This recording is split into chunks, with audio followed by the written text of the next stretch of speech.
Bonjour et bienvenue dans ce nouveau numéro de IDEIL Magazine, le magazine géographique des initiatives et du développement dans les îles du Ponant. L'un des premiers numéros de cette série était consacré à la thématique « Heures et bonheurs des nouveaux entrepreneurs insulaires ». Aujourd'hui, nous retournons vers les nouveaux entrepreneurs d'hier pour faire le bilan de ce qui a évolué en 4 ans. Alors, pourquoi 4 ans ? Parce que c'est en 2013 que nous avons commencé à réaliser les courts portraits vidéo d'entrepreneurs qui sont sur le site ideil.fr, mais également parce que les résultats d'un recensement ont été publiés entre-temps, mais aussi parce que c'est un laps de temps qui permet d'évaluer la viabilité économique des entreprises. La population des îles du Ponant a connu son apogée démographique en 1911 avec 29 483 habitants. Elle a ensuite diminué jusqu'en 1999. En près d'un siècle, elle a presque été divisée par 2. Depuis 1999, elle s'est stabilisée et augmente même légèrement. Selon le dernier recensement, publié en 2017 et qui porte sur l'année 2014, la population insulaire est de 15 862 habitants. Si l'on regarde de plus près l'évolution de la population entre les 2 derniers recensements de 2009 et 2014 par île, on peut distinguer 3 tendances. La première correspond à une nette diminution de la population sur les petites îles. C'est le cas de Molène qui, en perdant 60 habitants en 5 ans, a perdu près de 30% de ses habitants. Ba et Bréa ont, elles, perdu près de 10% de leurs habitants. Watt, Edic et l'île d'Ar ont connu une diminution plus faible entre -5 et -3%. La seconde tendance correspond à une stagnation de la population, entre -3% et +3% de variation. C'est le cas de Groix, de Ouessant, de l'île aux Moines et de l'île Dieu. La troisième tendance correspond à une nette augmentation de la population, entre 3,6% pour Belle-Île avec 185 habitants supplémentaires, 9,7% d'augmentation pour l'île d'Aix et près de 14% pour l'île de Saint, soit 28 habitants supplémentaires. Nous observons donc qu'une petite majorité des îles connaît une dynamique démographique négative. Mais l'équilibre ou l'augmentation de la population des autres îles permet le maintien de la population globale des îles du Ponant. Pour caractériser cette population, nous nous sommes intéressés à l'évolution de sa répartition par tranche d'âge. Par rapport à 2009, la part des plus jeunes habitants, entre 0 et 60 ans, a nettement diminué. La seule tranche d'âge ayant augmenté est celle des 60-74 ans, et la seule à s'être maintenue est celle des plus de 75 ans. On observe donc un vieillissement de la population insulaire. Si l'on compare maintenant cette répartition de la population par tranche d'âge en 2014 avec celle de la France, on voit que les catégories des 45 à plus de 75 ans sont nettement plus représentées sur les îles. Les catégories les plus jeunes sont donc bien moins présentes sur les îles que la moyenne française. Comme conséquence de ce vieillissement de la population insulaire, la part de la population en âge de travailler a diminué de 59 à 56%. Le taux de chômage a augmenté de 8,1 à 9,4% sur les îles. Il était inférieur au taux français en 2009 et a creusé son écart en 2014. Le chômage est inférieur sur les îles de presque 1 point par rapport à la moyenne française. En 2015, les îles du Ponant comptent 2528 entreprises, soit près de 200 de moins qu'en 2012. Leur répartition par secteur est restée globalement la même, avec cependant une diminution des activités agricoles de 16 à 10% et une augmentation de 5% des activités de transport et commerce, qui sont de loin les plus importantes aujourd'hui, avec 65% des entreprises insulaires. L'importance des activités de service souligne le rôle essentiel du tourisme pour l'économie insulaire. Nous avons ici rassemblé les données dont nous disposions pour le nombre de passages aller-retour vendus pour les principales compagnies maritimes de certaines îles. Nous voyons globalement que cette fréquentation se maintient. Elle est évidemment plus importante pour les grandes îles, avec en moyenne 410 000 passages par an pour Belle-Île et 320 000 pour l'île Dieu. La fréquentation qui a le plus évolué est celle des 2 petites îles proches du continent, Bréa et l'île d'Ar, dont le nombre de passages dépasse celui de Molène et Ouessant réunis. Les transports insulaires ont évolué ces 4 dernières années, avec la renégociation de certaines délégations de services publics, le lancement de nouvelles compagnies de transport maritime et de leurs bateaux, comme la barge de Bréa Logistique ou le navire de transport de poissons entre l'Île-Dieu et les Sables d'Olonne. Ces nouveaux services ont fortement modifié les activités sur ces îles. De nouveaux bateaux de compagnies existantes ont également été mis en service, comme le Viga, qui transporte du fret vers les îles du Morbihan. Mais c'est du point de vue institutionnel que cette question des transports a le plus évolué, puisque cette compétence est passée du département à la région le 1er janvier 2017.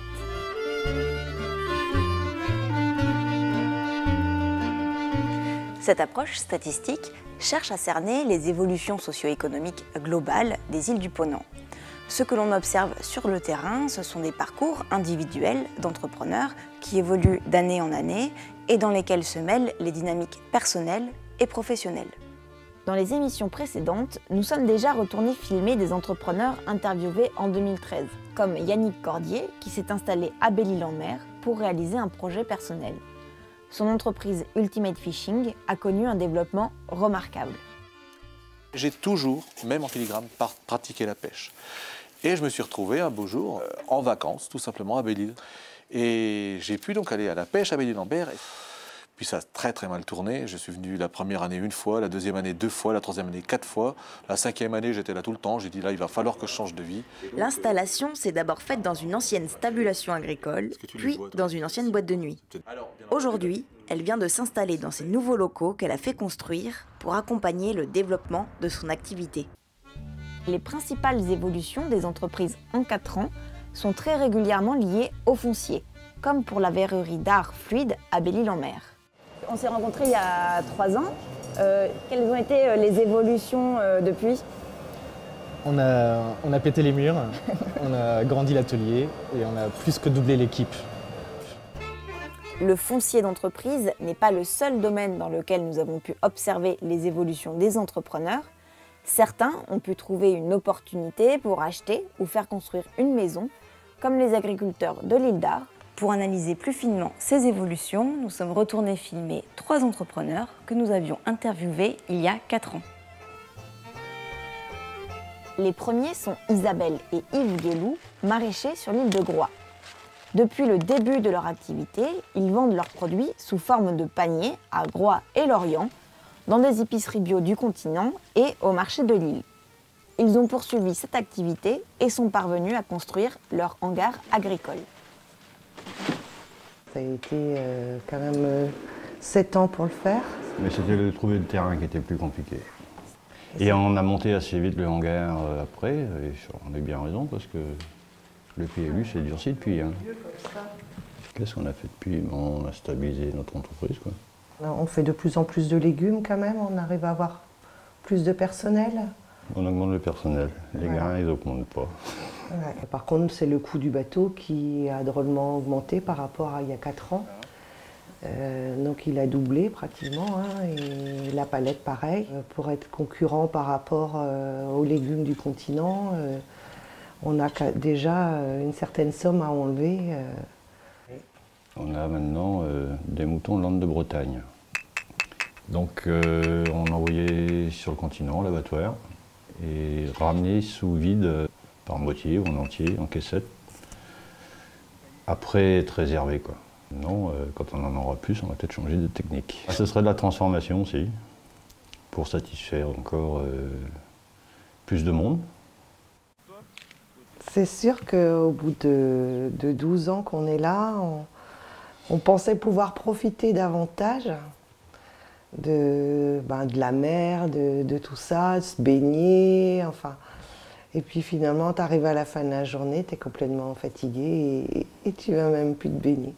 Mais après, bon, on a du soleil, y a du monde. Bon, tant qu'on sera en activité, c'est là, quand il y a des touristes, qu'on doit bosser. Après, c'est une île où il y a beaucoup d'associations, donc on a plein de potes, enfin, il y a plein d'échanges sur les îles. Je pense que c'est beaucoup plus animé que sur le continent. Avant, on disait bonjour, maintenant on dit bonjour Nico, bonjour Stéphane. Les prénoms sont sur les têtes. Les nouveaux, ils pensent que ça fait depuis toujours qu'on est là, quoi. Autre stratégie observée parmi les entrepreneurs filmés en 2013, certains ont choisi de rester vivre sur l'île tout en changeant d'activité. C'est le cas de Stéphane et Gaël Le Golvan à l'île de Sein, qui sont passés d'une boulangerie-épicerie à une boulangerie-café. Je n'avais pas du tout pensé à reprendre un bar ou quoi que ce soit à l'époque. Trouver un local sur le quai, oui, c'est ce que j'essayais de trouver pour pouvoir développer un peu plus la partie qu'on avait, épicerie, rôtisserie, et boulangerie et tabac. Ça s'est pas fait. On s'est retrouvé il y a 1 an maintenant avec le bar qui était libre. Donc voilà, on est parti sur la reprise du bar en abandonnant l'épicerie, puisque je pense que sur 4-5 ans, on avait fait le tour de l'épicerie, on était trop petits, il n'y a pas de disons de place pour deux en période d'hiver. Et par contre, on a maintenu la partie boulangerie. Qui fonctionne toujours et même très bien, puisque depuis qu'on est sur le quai, on a même monté un peu le chiffre d'affaires là-dessus. Le fait qu'on soit sur le quai amène du monde, puisqu'on n'est pas très loin de l'arrivée du bateau. Et le matin, à l'ouverture, les gens viennent chercher du pain, prennent un petit déjeuner, achètent un paquet de cigarettes, prennent un jeu. Donc ça fait une activité. Nous, on est ouvert tous les jours, sauf le lundi qu'on ferme.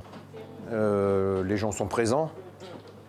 Donc là-dessus, je les remercie. Je pense que ils sont contents aussi d'avoir un commerce ouvert, puisque c'est jamais bon d'avoir des commerces qui se ferment et qui restent comme ça. Le bouche à oreille va revenir, et l'été prochain, je pense qu'on aura un peu plus de personnes, et puis que ça va commencer à monter un peu plus, quoi.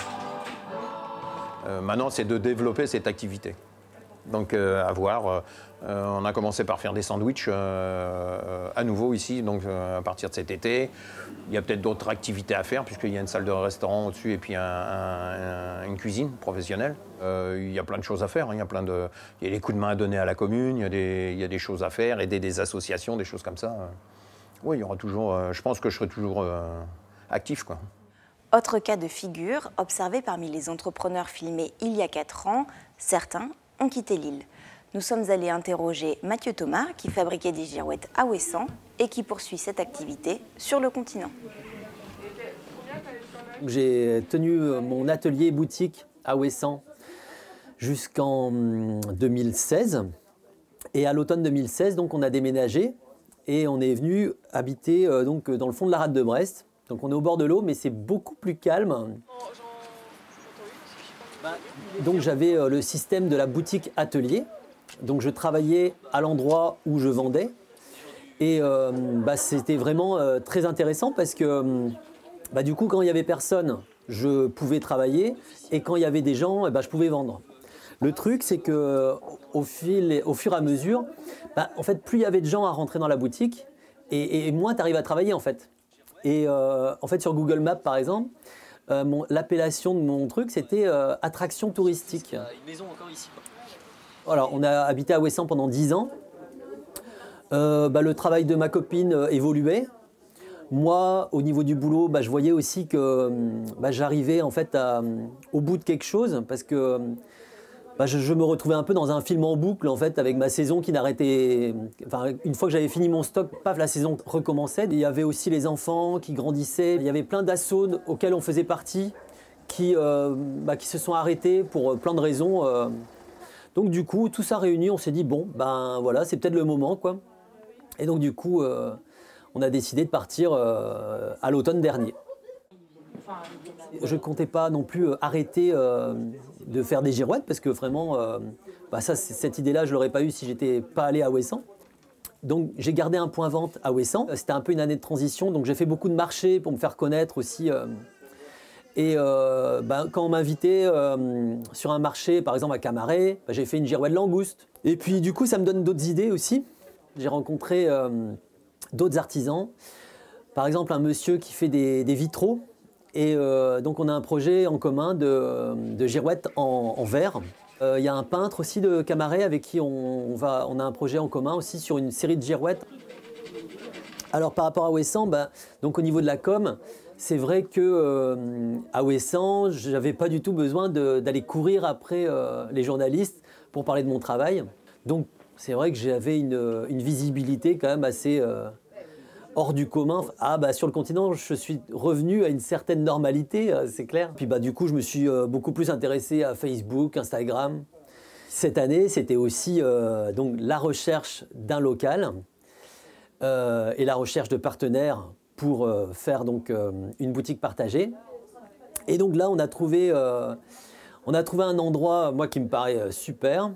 C'est dans le fond de la rade de Brest, c'est sur le quai à l'hôpital Canfroute. Et là, pour l'instant, donc on est 5 artisans et le but, c'est d'être 8-9. C'est complètement une autre façon de travailler qu'à Ouessant. Parce qu'à Ouessant, j'étais le seul artisan au pied du phare du Créage. Donc j'avais la tour Eiffel à côté, puis voilà, j'avais qu'à attendre le chaland. Donc, et puis j'étais dans une vraie carte postale, quoi. C'était un petit atelier vraiment tout mignon, quoi. Et donc là, c'est complètement différent, une autre façon de penser le travail. Pour questionner les évolutions sociales et économiques qu'ont connues les îles ces 4 dernières années, nous avons interrogé à bord d'un navire de la Penarbed Denis Bredin, directeur de l'association des îles du Ponant. Pourriez-vous nous dire 2 mots de l'association ? L'association des îles du Ponant existe depuis 1971 et en fait, en 1971, les maires des îles se sont rassemblés pour faire face aux grands défis de l'insularité et c'est toujours leur grand objectif, c'est offrir un avenir aux îles. Alors depuis 4 ans, on note au sein des îles des changements relativement importants qui sont liés justement à l'association des îles du Ponant. Mais effectivement, en 4 ans, il y a eu la renégociation du contrat de partenariat État-région, donc qui apporte là effectivement un dynamisme certain et surtout une réflexion préalable sur les enjeux. C'est d'abord le logement, habiter sur les îles, c'est ensuite redonner une activité économique, soutien à l'activité économique, et puis c'est transition écologique énergétique. Et en plus de ces 3 volets importants, il y a un volet sur les services collectifs essentiels. Alors il y a eu également des grandes avancées ces dernières années avec l'octroi d'une nouvelle dotation, qui est la dotation communale de solidarité, qui est liée à une étude que vous avez initiée sur le coût de la vie insulaire. Alors c'était une demande récurrente des maires des îles depuis très longtemps, de dire voilà, nous sur les îles on a des missions et des obligations qu'on n'a pas les autres communes et les dotations fournies par l'État aux budgets communaux sont les mêmes que sur le continent. Et en fait, le basculement a été lorsque nous avons été capables de leur fournir des chiffres, et ces chiffres ont pu être fournis sur la base de documents comptables, et qui nous a permis vraiment de montrer le surcoût d'insularité, il est estimé pour les communes des îles du Ponant à peu près 4 millions d'euros. Donc ça a été un grand combat, et puis surtout un soutien de nombreux parlementaires. Tous les maires des îles ont fait jouer leurs relations, sont intervenus auprès de leurs parlementaires. Alors, ça varie entre pratiquement 80 000 euros et plus d'1 million d'euros en fonction de la taille de la population, de la taille de l'île. Alors il y a quelques années, nous terminions notre programme de recherche IDEIL 1, et à l'île de Groix, on avait évoqué l'idée de la création d'une marque des îles. Alors je crois aussi que sur ce plan-là, les choses ont grandement avancé. Alors là aussi, donc, le travail des universitaires a été fondamental, puisqu'il a permis d'abord aux gens de se poser les vraies questions, et puis ensuite aux gens de discuter entre eux. Quand je dis aux gens, c'est les élus, les entrepreneurs, pour vraiment essayer de dire qu'est-ce qu'on fait pour redynamiser le secteur économique des îles. Donc, et une des idées a été de dire, mais ça serait bien qu'on se réunisse et puis qu'on ait du soutien. Donc ça s'est traduit par la création d'une marque. Et là encore, cette marque, le lancement de cette marque a été possible grâce à l'engagement des élus, des entrepreneurs, mais aussi à ce fameux contrat de partenariat État-région, puisque c'est ce contrat qui finance au sein de l'association des îles du Ponant une chargée de mission qui a pour tâche la mise en place de cette marque et de son fonctionnement. Donc la marque a été déposée juste en préambule du dernier festival des insulaires à Bréa. Et aujourd'hui se tenaient les premiers audits faits par les bénéficiaires de la marque eux-mêmes entre eux pour voir comment attribuer tel ou tel le label ou la marque savoir-faire des îles du Ponant à tel ou tel candidat. Elle peut se décliner île par île et ensuite elle s'applique vraiment en fonction du critère création d'activités et d'emplois sur les îles. Alors j'ai appris également qu'il y avait un souci de l'association de s'intéresser non seulement aux entrepreneurs, mais aussi à l'économie sociale et solidaire. Alors effectivement, c'est quelque chose qu'intuitivement tout le monde se disait, il y a certainement un gisement d'emploi et d'activité économique dans ce secteur, puisque le dynamisme associatif sur les îles, c'est un fait qui est avéré.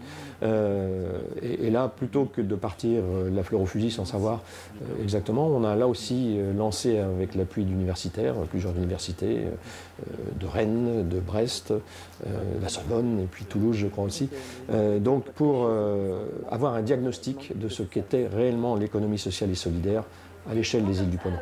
Pour ensuite, l'objectif n'est pas seulement la connaissance, c'est de voir ensuite quel apport économique réel de cette activité, donc économie sociale et solidaire, et puis ensuite essayer de voir quels sont les freins, les blocages, s'il y en a, et voir comment on peut dynamiser ça, puisque tout emploi ou toute activité économique nous paraît bonne à prendre sur les îles. Il y a beaucoup de choses finalement qui, ces 4 dernières années, ont avancé. Il y a une nouvelle prise de conscience quand même de l'intérêt des îles sur le plan économique, sur un savoir-faire, sur un cadre aussi qui peut être plus facilement valorisable que sur le continent. Et puis il y a aussi d'autres enjeux, je pense notamment aux enjeux énergétiques, sur lesquels vous travaillez beaucoup. Oui, il y a beaucoup d'enjeux, donc l'aspect énergétique est vraiment quelque chose d'important, d'autant plus important sur les îles non raccordées au réseau. Ce n'est pas la totalité des îles du Ponant, mais c'est vraiment un enjeu très très important en termes de démonstration de savoir-faire et comment décarboner cette production d'énergie. La santé. On a réussi à lancer une nouvelle dynamique avec la mise en place d'un contrat local de santé. On a par ailleurs aussi des partenariats avec d'autres îles au niveau européen qui sont vraiment très importants, qui permettent de faire passer des messages, par exemple à l'Union européenne, sur vraiment ce que c'est que la situation des insulaires, des petites îles, pour essayer, là encore, de permettre un développement des îles et bien sûr un développement en respectant l'environnement qui est la principale ressource de leurs îles. Pour faire le bilan de cette émission thématique, nous avons posé 3 questions identiques aux intervenants de cette émission. Quelle est la principale motivation à rester vivre sur une île ?